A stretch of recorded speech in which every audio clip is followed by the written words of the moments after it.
हिंदू पौराणिक कथाओं में हम वासुकी नाग अर्थात सांपों के राजा के बारे में लगातार सुनते आ रहे हैं। भगवान शिव के गले में विराजमान नाग को हम वासुकी नाग के रूप में जानते हैं। यहाँ तक कि समुद्र मंथन में भी वासुकी नाग की महत्वपूर्ण भूमिका थी। अब सवाल यह है कि आज मैं इन कथाओं की बात क्यों कर रहा हूँ, क्योंकि आज का करंट टॉपिक वासुकी नाग से ही जुड़ा हुआ है। गुजरात के कच्छ इलाके में वर्ष 2005 में IIT रुड़की के वैज्ञानिकों ने एक जीवाश्म को खोजा था। इस जीवाश्म की आगे जाके रिसर्च हुई, जिसमें पाया गया कि यह जीवाश्म 4.7 करोड़ वर्ष पुराना था। अब सवाल होता है कि जीवाश्म किसका था, तो ये जीवाश्म एक सांप का था। इस सांप की लंबाई 50 फीट आकी गई और वजन 1000 किलोग्राम आका गया। लंबाई की बात करें तो विश्व में सबसे लंबा सांप टाइटेनोबोआ को माना जाता था, लेकिन गुजरात के कच्छ इलाके में जिस सांप की खोज की गई है उसकी लंबाई चूंकि 50 फीट आंकी गई है, तो इस प्रकार से ये दुनिया का सबसे लंबा सांप माना गया है। चूंकि इस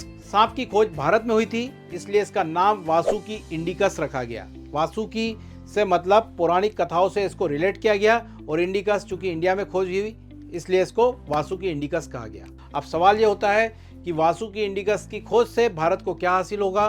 तो भारत में रेप्टाइल की उत्पत्ति और रेप्टाइल की विकास प्रक्रिया में भारत को एक महत्वपूर्ण कड़ी के रूप में स्थापित करने में ये खोज सहायक होगी। Thank you. For more details and knowledge, subscribe our YouTube channel. Thank you.